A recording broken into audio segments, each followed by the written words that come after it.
Hello കൂട്ടുകാരെ, നമ്മൾ വളരെ എളുപ്പത്തിൽ തയ്യാറാക്കിയിട്ടുള്ള ഒരു ശർക്കര അരിപ്പായസമാണിത്. അതിനായിട്ട് നമ്മൾ എടുത്തിട്ടുള്ളത് ചെറുപയർ പരിപ്പ്, പിന്നെ ഉണക്കലരി, ശർക്കര ഇത്രയാണ് നമ്മൾ എടുത്തിട്ടുള്ളത്.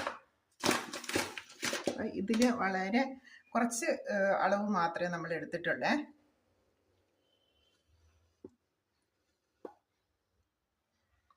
നമ്മളത് അരി ഈ ഒരു ചെറിയ കപ്പ്, ഇത് കണ്ടോ, ഈ ഒരു ചെറിയ കപ്പിന് ഉണക്കലരി, അതുപോലെ തന്നെ ഈ ഒരു ചെറിയ കപ്പ് സമം ചെറുപയർ പരിപ്പ് നമ്മൾ നന്നായിട്ട് വറുത്തെടുത്തിട്ടുണ്ട് കേട്ടോ.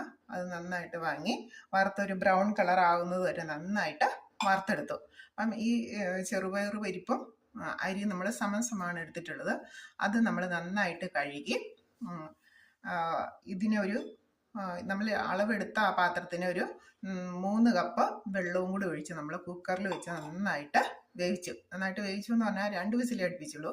2 വിസിലടിച്ച് കഴിഞ്ഞാൽ നമ്മളത് ഓഫാക്കി അതിൻ്റെ ഗ്യാസ് മുഴുവൻ പോയി കഴിഞ്ഞ് തീർന്ന് ശരിക്കും തണുത്ത് കഴിഞ്ഞപ്പോൾ നമ്മളത് ഓപ്പൺ ചെയ്തു. ഒപ്പം തന്നെ നമ്മൾ 2 തേങ്ങ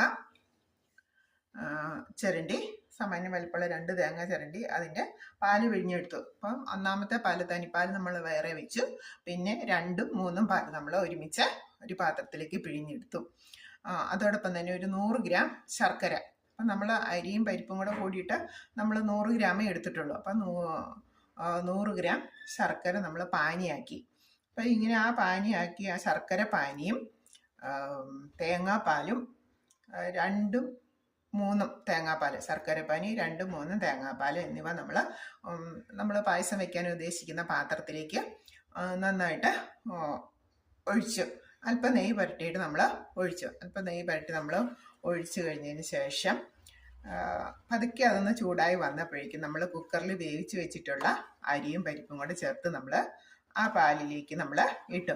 ശർക്കരപ്പാനി ഒഴിച്ചു, 2ഉം 3ഉം തേങ്ങാപ്പാലും ഒഴിച്ചു. പതുക്കെ ചൂടായി വന്നപ്പോഴേക്കും നമ്മൾ കുക്കറിൽ വേവിച്ച് വെച്ച അരി അത് നന്നായിട്ട് വെന്ത് കിട്ടി. അപ്പം അത് നമ്മൾ ഈ പാത്രത്തിലേക്ക് അപ്പം അടിക്ക് പിടിക്കാതിരിക്കാനായിട്ട് ഒരു സ്വല്പം നെയ്യ് ആ പാത്രത്തിൽ തടവണം. നമ്മൾ നന്നായിട്ട് ഇളക്കി അത് നന്നായിട്ട് തിളച്ച് ഏകദേശം വെള്ളം അധികം ഉണ്ടെങ്കിൽ അതൊന്ന് കുറുകി വരുന്നവരെ ഇളക്കിക്കൊണ്ടിരിക്കുക. അപ്പോൾ നമ്മൾ ആവശ്യത്തിന് ശർക്കര പാനിയാക്കിയാണ് നമ്മൾ ഒഴിച്ചത്. അതുകൊണ്ട് പിന്നെ പ്രത്യേകം തേങ്ങ ചേർക്കേണ്ട ആവശ്യമില്ല. നന്നായിട്ട് ഏകദേശം കുറുകി വന്നു കഴിയുമ്പോഴേക്കും നമ്മൾ തനിപ്പാൽ